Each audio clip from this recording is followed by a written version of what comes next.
So here we're given these three functions, and we have to assess if the domain of the function, the set of all real numbers. So I'll start with the first one.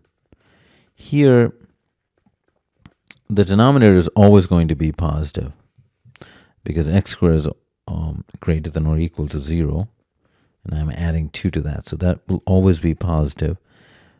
So all values of x are acceptable. Same thing with the numerator. There's no division by 0 here. So the domain of this function is a set of all real numbers. So that's yes. If we look at the second one, x squared over x plus 1, here the denominator can be 0 if x is minus 1.